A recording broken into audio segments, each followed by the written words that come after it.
Sa Lunes mga kababayan ay pipili na po tayo at maghuhusga na po tayo ng mga party list na gusto po nating suportahan ngayong darating na Mayo 12 mga kababayan, at gusto nating magserbisyo sa mga kababayang Pilipino po natin. Nais ko lamang po ulit na ipaalala sa inyo na ang One Pacman Party List ay subok na po sa napakahabang panahon pagdating po sa pagsiserbisyo po nila sa mga kababayang Pilipino po natin, lalo na pagka ang pinag-uusapan ay usaping pangkalusugan at usaping pang-edukasyon mga kababayan, at lalong-lalo na pagdating po sa larangan ng sports. Isa po ang One Pacman Party List sa naging kaagapay at katuwang ng mga kababayang Pilipino po natin para magkaroon ng magandang kinabukasan ng mga kabataang manlalarong Pilipino dito po sa ating bansa. Dahil nga po ang pananaw ng One Pacman Party List kung ano yung tagumpay ng mga kabataang Pilipinong manlalaro ay tagumpay ng Pilipinas, at ganoon din naman mga kababayan pagdating sa edukasyon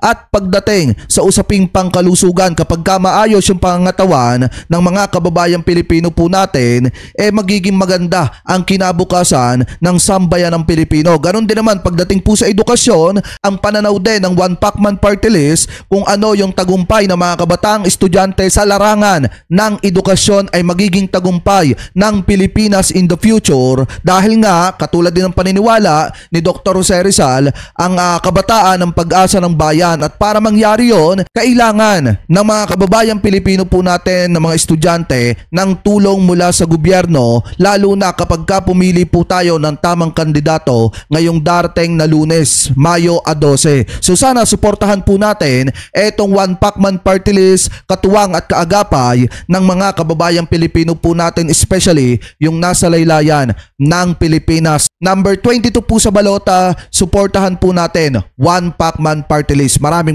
salamat po.